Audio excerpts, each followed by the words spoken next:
We are at the Blue Ridge hiking hostel, and we got an invitation from Candy Mama for a YouTube interview, and you might know about Candy Mama from her YouTube channel, so it will be fun.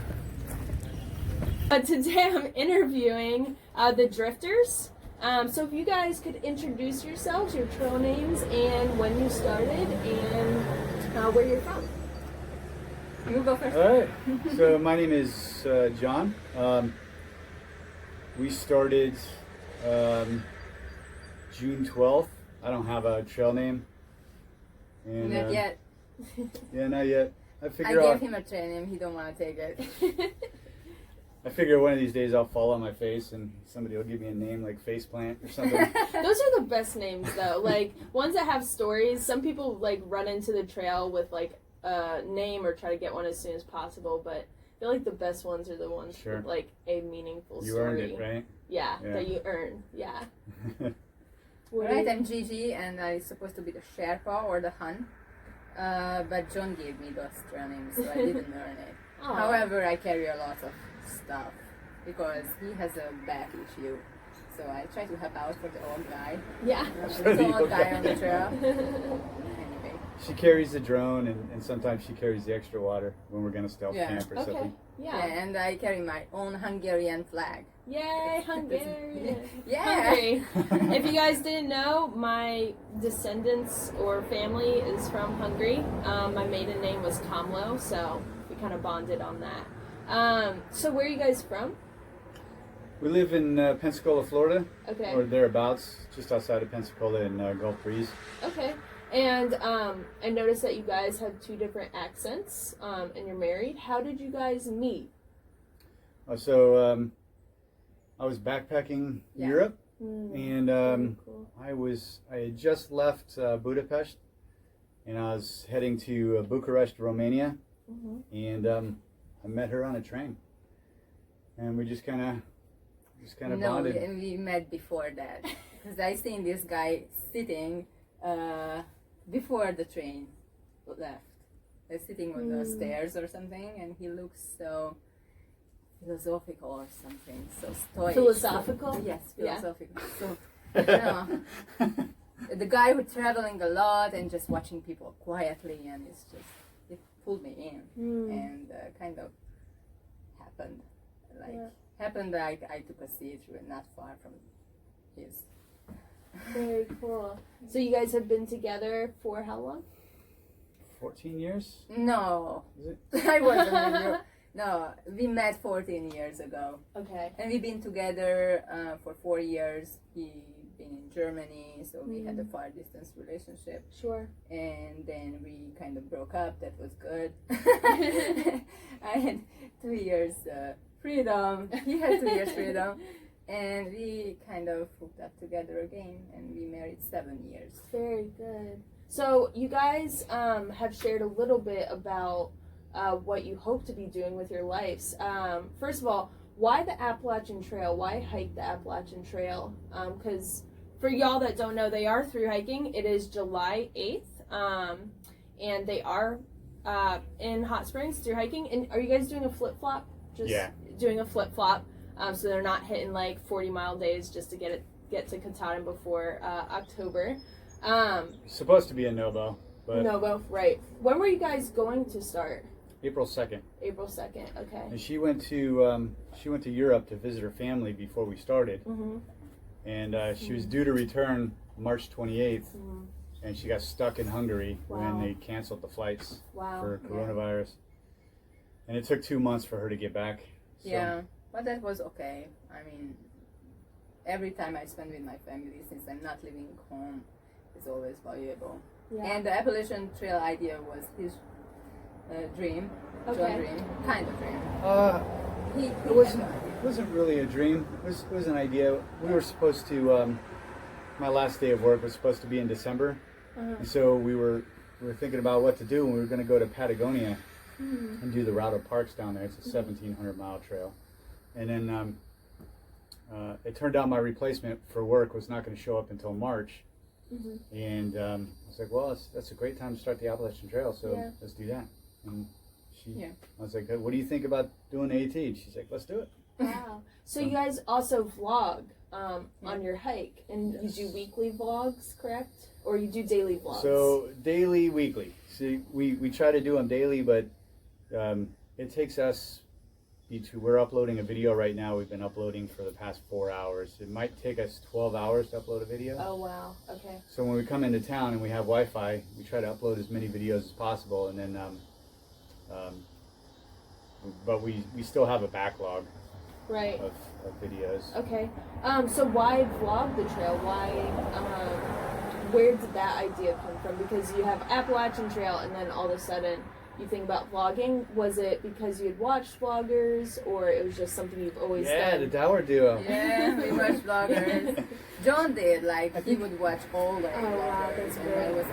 I was like upset. Okay, we're going to do this trail, but I already know how it looks like because I look like the vlogging eye. I just don't want to watch that much. However, we learned a lot.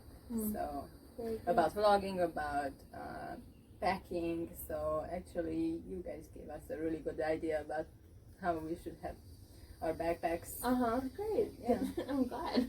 I think Right. we've done a lot of things, like been down to Peru hiking and stuff, and it would have been really cool if we would have done the same thing down in Peru and in other countries. I mean, we've been through Croatia and all over Europe, and Yeah. so we pretty much lost all that stuff. Now we're just going to try and capture as much stuff as we can for friends and family, and that's mostly who it's for. Right. And then anybody else who's interested can, subscribe and follow along. Yeah, that's kind of how it was for us, and to just document the whole journey. So we really wanted our friends, family, to see our journey, but it was really cool to have so many supporters as well, subscribers and supporters. Thank you to everyone who subscribed to us. We really appreciate it. We really do. I think it was really cool that people kind of showed up for the videos. And you guys are planning, the Appalachian Trail is one journey, but you guys are thinking about doing several others, correct? Yes. Yeah. Yeah. Yeah. The whole term drifters is because we're pretty much done with the rat race, and we're just going to be drifters. And drifters on the trail will probably change to something else in the future. Hopefully, drifters in paradise. But we'll have to see how that goes. Yeah. See what's next. Very cool. So, how many miles are you guys averaging on the trail? Let's talk about the Appalachian Trail now. The So last far. The last Yeah. I checked, I think it's been a while since I checked the averages, and I think we're just starting to get our trail legs, but it was about 11 miles a day with the zeros. So we would do maybe 13 or 14 miles a day. Taking some short days, we might have an 8-mile day and then a 0, and I think it was averaging to 11 miles a day or something. Okay. So, how is it doing like that many miles a day? How is The beginning was really hard. We Uh-huh. didn't even post any videos because we wasn't sure that we physically can do it, especially John. He's Yeah. fine now. He's Full with us. full disclosure, the first day I'm in the tent and I'm like, man, my knees hurt so bad. I don't know if I can go on tomorrow. My back was killing me. I've got a bulging disc in my lower back, and Wow. we're just like, well, let's see what happens. And I woke up the next day after crunching a bunch of ibuprofen, and I'm like, well, let's go 10 miles today, see what happens. And then slowly you do 10 miles a day, and then you're like, let's do 12. We never did anything before like Appalachian Trail. We Uh-huh. didn't camp out so long. Like Really? Yeah. We did a couple of days, but Uh-huh. it's easy to go home and have a shower and just Yeah. in the And past. also that idea that you are going to be home in a couple days kind of Yes. motivates you more. While, at least for me on the Appalachian Trail, just the realization that, like, this is my home now.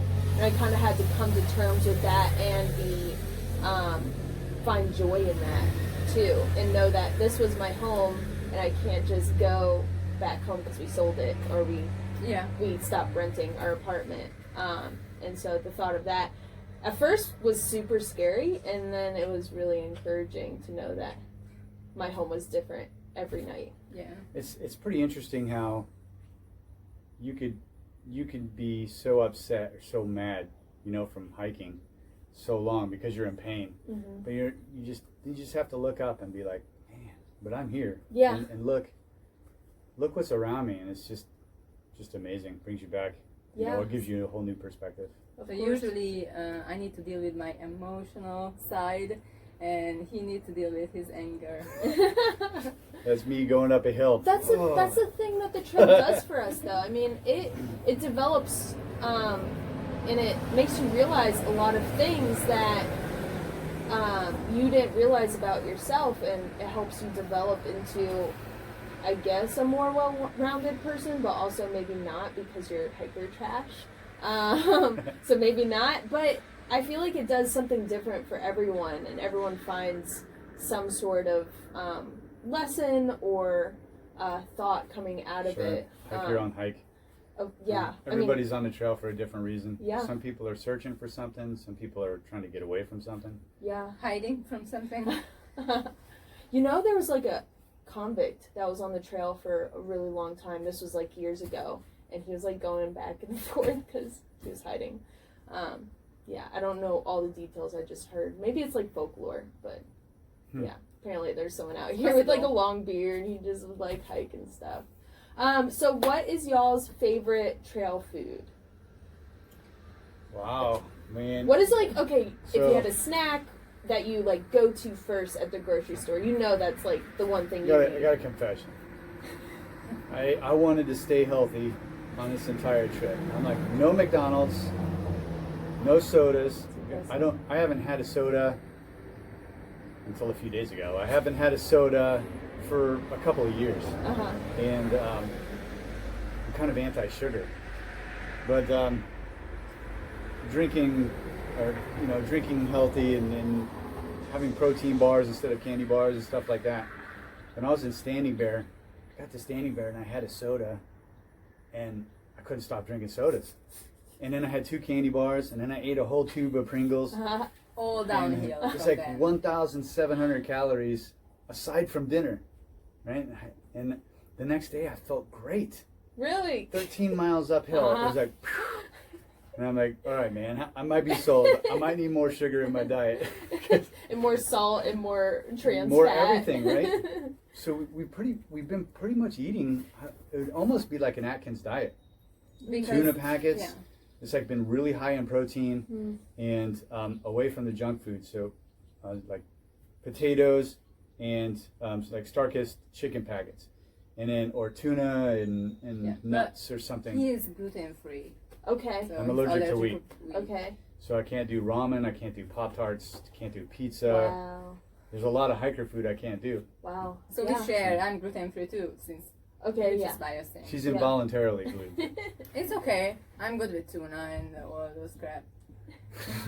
So what is, now that you're like eating candy bars and stuff, what is your favorite, what is the thing that you'll go to first at grocery stores now? Or the Dollar General? I'm trying. So the Hillbilly Market down here has that fruit, the dehydrated fruit, the mango and the pineapple. And then when I was up on Bluff Mountain the other day, I ate a bunch of mango and pineapple. And I think I looked at the sugar content. It has like 39 grams of sugar per serving, and I'm like, I felt energized after that. I'm like, that's it, man. I need more sugar. So I bought like 4 packets of mango and pineapple. Ooh. And for me, So- it's different. Sometimes I feel like I'm overloaded of sugar, Right. and that's put me in a different mood, not a good mood.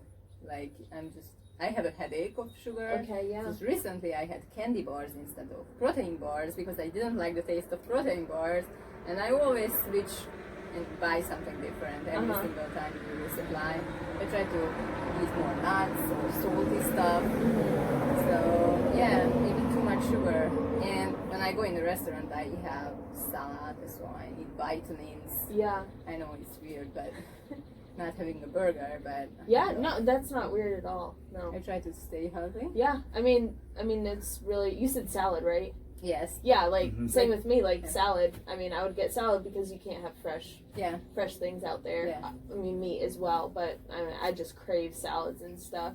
But this is like the perfect example of like why I believe sending yourself restock boxes isn't a great idea. Like at least every town, because your diet and your appetite changes, and you're like, I crave this, and then one day you're like, I can't eat any more of this. For me, it was tuna. If I had bought myself tuna, it would be done. I'd throw it all in a hiker box and go somewhere else. We're pretty much, I am at least, I'm pretty much tired of the tuna. Oh gosh. And now I can't do it anymore. I can't even smell it. Really? Now it's the hiker meals. The hiker meals? The freeze-dried hiker meals, Backpackers Pantry and Mountain House. Yeah. And you can't do those? No, I love them. Oh, you love them? Destroying them. So we just started buying them. And now, so we have to get the gluten-free ones. We can't do the spaghetti and we can't do the lasagna. Okay. So whenever I find the gluten-free ones, I buy a bunch of them. So we're carrying probably 10 days of food. No. We have 8 dinners in our backpack right now. For both of you? Yeah. 8. Yeah, total. 8 to go to the next resupply. Oh, nice. Wow. And is that Irwin for y'all? Yeah, probably. So that's probably 6 or 7 days away. But our food bag's still much lighter than the beginning. So that was a big mistake. Our base weight was fine, and even with the drone, that extra stuff, but our food bag was way too heavy. We thought we were going to have coffee at the mornings, and we decided not having coffee or breakfast. We just hit the trail as soon as we woke up, just be done with it, and maybe after 3 weeks later we wanted this craving for coffee. But we did overpack on food. When I started counting calories, I said 2 pounds of food, I only had 1,900 calories per person, so I need more than that. So I packed like 3,000 calories. We had like 3 pounds of food per day per person. That's a lot of food to eat. Anyway, we became trail angels at Woody's Gap. You're just giving everyone your food. Yeah. You're like, oh, thank you so much. No, you're helping us. Thank you. People are taking pictures. Oh look, trail angels, trail magic. Anyways, what is y'all's favorite piece of gear? I think my air mattress. Mattress? I think I have it's the Big Agnes Q Core SLX, and it's got to be 3 or 4 inches thick. Wow. And it's comfortable. And a lot of times, I just can't wait to get it aired up and sit on it and lay down. And usually the worst part of the day is waking up and dumping it and packing it up. I think your favorite one is the key tape. K-tape. K-tape. Yeah. Sorry. Oh yeah. K-tape. So talk about that. Like it goes around like the knee. You can like do different things with it. Tape my knees up, yeah. Okay. And your blisters. And I tape my toes to prevent blisters. Okay. I go through a lot of K-tape.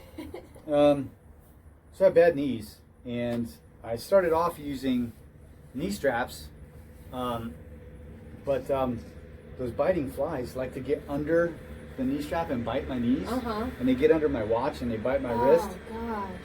So, because they like all that moisture, you think, or and they can hide underneath. And so, the whole reason I brought the knee straps was because I didn't think I could get more K-tape. All right, so you can find K-tape anywhere. You said? Yeah, Ingles, Walmart. Walgreens. There's like Leukotape, which is great, but you can't find that everywhere. So K-tape is good for blisters. Yes, they have a special blister one, but you don't need that. I take one strip of K-tape, just the normal cotton K-tape, and I cut it into thirds, and then I cut each third in half, and then it stretches, and I just wrap each toe. And you have 20 strips, and I can wrap each toe, and I leave it on for a week. That's really handy, because it's hard to find Leukotape. That's like the best thing for blisters, but the fact that you can't find it everywhere, having like an option that you can find at different stores all along the trail is really handy. Yeah, I'm sure for a lot of people. So what is your favorite piece of gear? I waited for this question. Probably it's not the gear, really. It's not the what? Not the gear. It's not the gear. It's the toilet paper. Or the bed wipes. Really useful.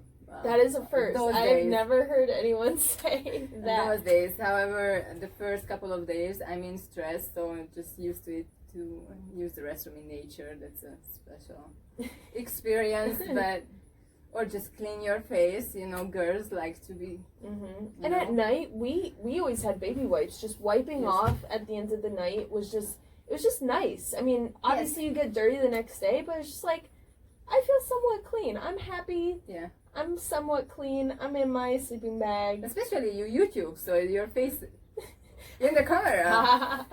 And I try to explain John, I need to use extras. And it's going fast, but Jonathan only used one baby wipe for his entire body, and I didn't understand how. I would use like 5 or 6, and he would use one. And he's like, folding the yeah, next day like, the other how are half. you doing that? That's gross. I have a little towel. It's about the size of a washcloth, you know, little REI towel. Mm-hmm. And I wash like my calves, because your calves get all dirty, you know, after raining and stuff. I wash my calves off. But I don't use baby wipes or anything like that at all, ever. No. But You can't do that. I honestly, have to. maybe my walking stick saved Okay, me yeah. a lot of. Maybe I would already break my ankle because I don't know. I just noticed like always my left ankle is like twisting, and even if I'm walking on a flat trail, It's or- just you can on Yeah. rocks you can like twist it all Yes. of a sudden. I did Yes. that too. Like I was about to get the name like doe, like the baby deer, because you know how their ankles kind Yeah. of go like this, Yeah. and that's how I'll go. I'll, like walk, and it's just like my ankles go all sorts of ways. It's Yeah, like and I'm like- surprised I didn't break anything Yeah. along the trail. and you just wonder what's happening today. Or my sunglasses when the bugs always like flying right in my left Oh my eye. gosh, sunglasses are great. Or if you have a hat, you can put a little bit of like bug spray on the top. Oh, Your I hat right Maybe here. we'll That's a try good that. idea. Yeah. Cool. Okay. So how can we follow you guys on social media? We're the Drifters on YouTube, but if you try to do a search for Drifters, everything pops up from bands from the 50s to vagabonds. So Right. type in Drifters Appalachian Trail. Okay. And, that should be able to be found. Yes. Yeah, channel? and it usually Okay. pops up. Yeah, and I could link it too if anyone wants to. I will probably link it below in the bio. Down here. Look down there. Down. So are you only on YouTube? Or are you on Instagram or like Facebook? Yeah, Gigi runs the gram. Uh-huh. Oh, I Yeah. try. And, Yeah, we have a Facebook page, same Drifters, same name. We post the same links from YouTube, so whoever just wanna use Facebook and follow us on Facebook, just click on the video and right away find us on YouTube as Okay. well. Cool. And on Instagram we have Outdoor Drifters. Outdoor Drifters? Yeah. Okay. Cool. Yeah, but you can find all those information on. If you find one of our social media, it's all there. All our information. Yeah, if you find us on YouTube, you'll see the Instagram and the Facebook links. Okay, awesome, y'all. Thank you so much Yeah, for thank talking. you.